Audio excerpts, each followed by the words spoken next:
Hey guys, Adrian Davis here with Crown Davis Memberships and Momentum University, and I'm so happy to be here today because I want to share something that I've been working on for the past few weeks just to focus you a little bit on something that some of you may not even know that you possess, and that is this unbridled power. Look, I'm going to be talking about this on April 13th, 2019 here in the great city of Nashville, but I'm going to delve a little deeper at that conference, but I just want to give you an overview of that right now. And I'm talking about the 5 stages of unbridled power. Now, we'll talk a little later on what this power is and how you use it, but I want to talk about this one phase right now because I feel like this is super important. And this one major phase, a stage of getting to the place where you feel super powerful, that one thing is decide. You know, when you decide, according to the dictionary, what you do is you make a choice from all other alternatives that may be available for you. You choose one of those choices, all right? In the Latin definition or the breakdown, it says de cedere. All right, and the de means cut and cedere means off, meaning cut off any other alternatives or options because you're going with this. So when you think about me deciding to do something, understand it's no waffling back and forth. This is it. I'm going after it. So think about when you say, I want more money, or I want to have more time with my family. You're going to have to decide on how that happens, okay? And I don't mean the step-by-step process of trying to create all of that, because we'll get into that a little later on. But there's 4 things that you can do in your decision making. The first thing is get your mind right. Yep, I said it, get your mind right.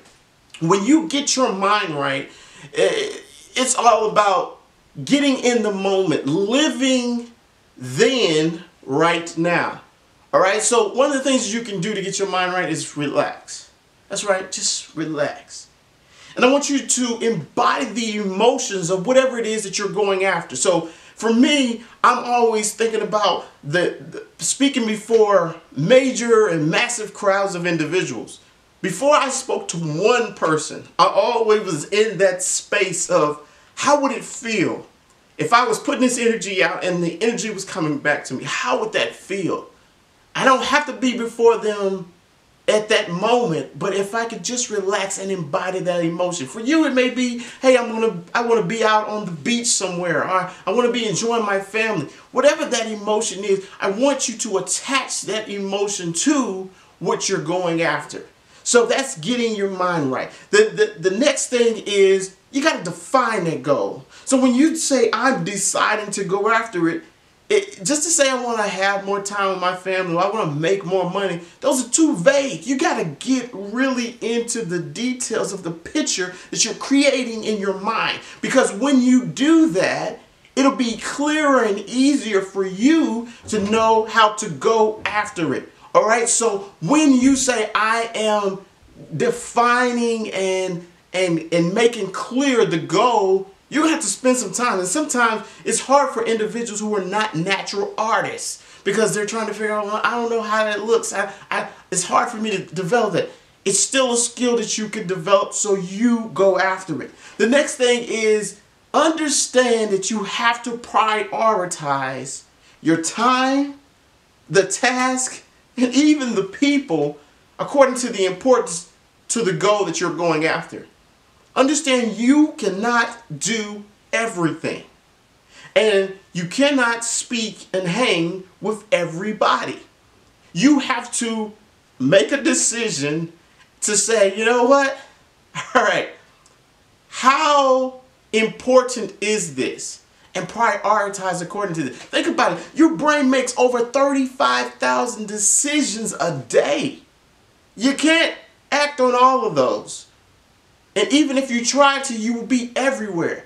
But if you focus and align according to what you want to do, making those decisions that are prioritized according to what you want to do will get you closer to the goal and much quicker. All right. And the last thing that I really want you to walk away with is finding a way to hold yourself accountable. Now, if you can't hold yourself accountable, you're going to probably need some help. But either way, you have to find an opportunity to have that moment where you come back and say, did I do what I'm supposed to do? When I send out surveys and evals to some of my previous clients or clients that I'm working with, and they've been with me over a long period of time, I say, how is it that I was able to help you? And the resounding 3 things that came back is that you do great on helping me with strategy. You are great on making sure that you motivate me. But overall, after we've worked on a plan, you make sure that you hold me accountable. See, a lot of people do planning and they start the visioning process and then they leave out. And then what they were supposed to do, they did not do. You got to hold yourself accountable. And if you can't do it, you find a way to have one of your friends or family members or someone to be your accountability partner. Now, if you get a partner and they are a yes man or a yes woman, it's not going to work well for you. So if you said, I'm going to exercise Monday, Thursday, and Saturday, then you need to understand that when you have that meeting with your accountability partner, if they say, did you exercise? You say, well, I kind of did Monday, and Saturday I did a little bit. I missed Wednesday. I just didn't have enough. And you start going down the excuse trail. If they don't stop you and they don't make you feel very, very intense about the conversation, then they're not doing their job. All right? That's one of the things that if you need an accountability partner, you reach out to me, because I'll find a way to make sure that I let you know, hey, if you missed it, you got to get back on track, because this is your dream. This is your goals that you're going after, and I want you to get it. Guys, look, there's a few other things that we can talk about the power that's inside of you. But once you start generating this thing, you'll be able to do many more things that you're doing right now. You'll be able to accomplish so much more that you'd even know that you could do, all because you have harnessed and been able to use the power within you. So, if nothing more, work on deciding to be the best person that you can be, because you appreciate it in the future. Talk to you soon.